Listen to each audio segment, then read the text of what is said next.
Do you love cheese but know that it's bad for you? I hope you know it's bad for you because it really is. Well, I'm here to show you a very simple recipe that can replace your nacho cheese. This is not a cheese replacement for every kind of cheese, like shredded cheese.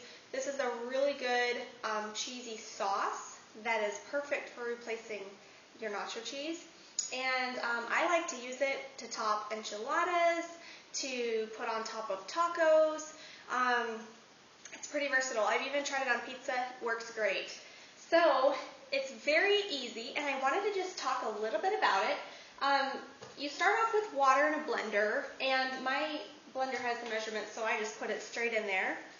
And then it has lemon juice in it. Now I have to say fresh lemon juice is definitely best. I didn't have any lemons on hand, so I had to go with the alternative. It has a little bit of white. If you prefer not to do the flour, you want to make it gluten-free, that's okay. You can just add a little bit of extra cornstarch. That's what, whoops. That's what I use for the thickener. So, sorry about that. Anyway, what I wanted to talk about briefly, though, is the Nutritional yeast flakes. This is what gives the cheese its taste. I know it sounds a little bit strange, but let me tell you a little bit about how wonderful Nutritional yeast flakes are, especially for people that are vegan. A lot of people are concerned about getting sufficient B vitamins. Nutritional yeast flakes are very high in B vitamins. B6 for 2 tablespoons, which is considered a serving of nutritional yeast flakes. There are 9.6 milligrams of vitamin B6. That's 480% of the recommended daily value. For vitamin B12, which is even harder to find sometimes, 7.8 micrograms per serving, which is 130% of the daily value. So, very good source of B vitamins. Another thing I like to do to flavor the cheese is I use this Flavicol. It's a butter salt. And of all the butter salts that I found, it has the fewest ingredients. Anyway, again, it's optional. If you don't want to do the butter salt, you can just put regular salt in, just plain sea salt. But this gives it a little bit more of a buttery taste, which is just adds that extra flavor enhancing. Onion powder, a little bit of onion powder. And then the recipe calls for garlic powder as well, which is what I have typed up in the recipe below this video. But if you're feeling like you want that extra little bit of nutrition, throw in a raw clove of garlic. I like it that way. It's even better. So that's the base recipe. You can do all sorts of things to make this a little bit different. You can add red pepper. That'll give it just a little bit more color and also great flavor. One of my personal favorites is, because I like spice, I like to just break off a little bit of the dried chili and throw it in there, and that is good.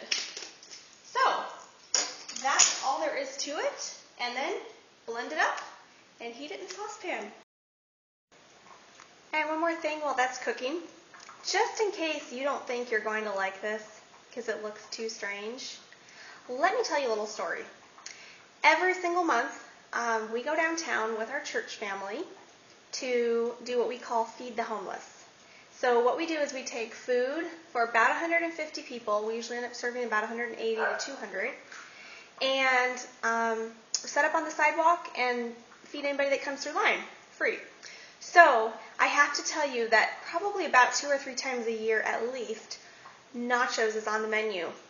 And every time we make up this cheese sauce and take it downtown. Now these are people that probably have never tried vegan food before. We don't tell them anything. We just put it on their chips and put all the toppings on. And people come back for seconds, thirds, and fourths and usually say, "Can you give me extra cheese? I love that cheese." A couple times we've had people come through that say, "Oh, don't give me any cheese, I'm allergic to it." And then we're able to tell them, guess what? There's no dairy, no milk, nothing in this. So they get to have it after all, and they're so excited. So if you don't think you're going to like it, try it out. And by the way, let's see how our cheese is doing. It just takes a couple of minutes to heat up. Just have to bring it to a low boil. And it looks like it's getting just about to where we need it to be. Now, I should tell you as well that this cheese will thicken as it cools, especially once it's really cooled. If you put it overnight in the refrigerator, for example, it will be most likely fairly thick, almost solid by morning. So it's best used right away. If I make it the day ahead, I don't heat it. I just heat it when I'm ready to use it. And the other option is, if you do need to reheat it, actually when you heat it, it will thin back out a little bit. But if it's too thick, just add a little bit of water. Or if you're going to make it up ahead and you don't want it quite as thick, don't put the flour in or add a little bit less cornstarch. You can't go wrong. Anyway, enjoy and be healthy.